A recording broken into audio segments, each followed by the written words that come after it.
Bonjour, aujourd'hui je suis avec Olivia, coach confiance en soi de toutmescoachs.fr. Alors, si vous avez un message assez difficile à faire passer, que ce soit dans le milieu professionnel ou personnel, Olivia va vous expliquer comment faire pour mieux communiquer. Regardez bien. Pour mieux communiquer, il y a plusieurs petits outils qu'il est possible d'utiliser, auxquels il faut se préparer un petit peu avant. C'est tout d'abord avoir une bonne respiration. Alors il y a un petit outil qui s'appelle le judo verbal. C'est avoir une attitude de questionnement positif et constructif pour désamorcer une conversation qui est un peu tendue, un peu agressive, et pour aussi essayer de mieux comprendre ce que veut l'autre et du coup d'arriver à un accord. Par exemple, si quelqu'un montre ou dit qu'il n'est pas content d'un travail que vous avez fait ou d'une attitude que vous avez eue ou de quelque chose que vous avez dit en réunion, vous cherchez à comprendre pour désamorcer un conflit potentiel et vous posez des questions du type comment ça, je comprends pas très bien, est-ce que tu pourrais m'expliquer comment tu aurais fait à ma place, ou qu'est-ce que je pourrais faire pour m'améliorer la prochaine fois, et je pourrais faire si, qu'est-ce que tu en penses. Voilà, c'est vraiment une attitude de question ouverte pour aller vers la construction d'une idée ensemble d'amélioration. Il y a autre chose aussi qui est important dans une situation difficile avec quelqu'un pour désamorcer, c'est dire que ce qu'on ressent, qu'on a besoin de clarification ou dire qu'on est en colère, ça permet de sortir sa colère sans animosité, mais juste dire son sentiment. Et du coup, ça donne un radar à l'autre qui se dit bon, d'accord, elle est en colère, ok, je prends note.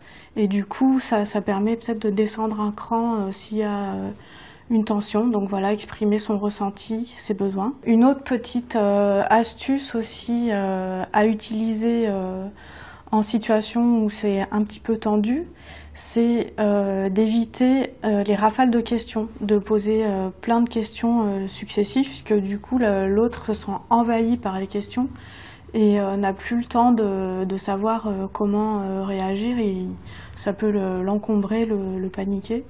Donc aller question par question et laisser du temps entre les questions. Une autre petite chose aussi qui est importante quand on parle avec quelqu'un, que ça soit dans une situation tendue ou pas, ou en groupe ou à deux, c'est de marquer des pauses, surtout quand on veut insister sur un point.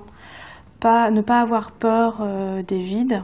Ce qui est très important aussi, que ça soit pareil à deux ou en groupe, c'est ce qu'on appelle le contact regard. C'est bien regarder son interlocuteur ou ses interlocuteurs.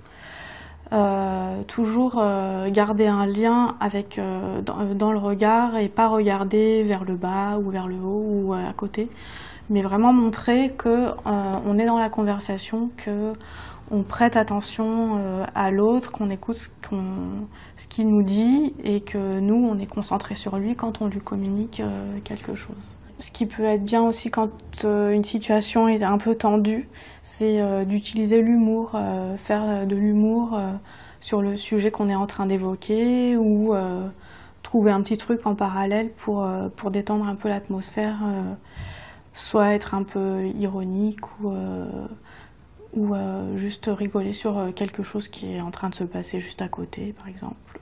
Ce qui est important aussi, c'est de formuler les choses de manière positive, d'éviter les négations dans les phrases, les ne pas, comme n'oublie pas, mais plutôt trouver un verbe qui nous évitera d'utiliser la négation, comme penser à, pense à terminer ce dossier, ou pense à me dire quand tu seras prête, par exemple. Ce qui est bien comme outil aussi, dans les situations un peu compliquées ou difficiles, en groupe ou à deux ou dans une équipe ou même dans la vie privée, c'est ce qu'on appelle la métacommunication. C'est de parler sur ce qui s'est passé, mais en faisant abstraction du contenu, en fait, de ce qu'on a pu ressentir, ce qu'on a vécu, ce que ça nous fait venir comme idée, comme impression, comme sensation.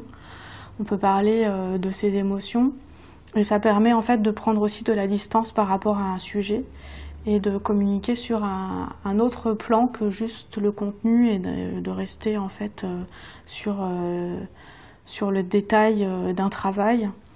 Et parfois ça permet aussi comme ça de débloquer des situations puisqu'on échange des émotions et des sentiments par rapport à un sujet ou un événement qui s'est passé. Et un autre petit outil qui est important, très important, c'est d'avoir une attitude, une position ouverte, une posture ouverte en face de l'autre et en face des autres. C'est-à-dire ne pas croiser les bras comme ça, ni trop croiser les jambes.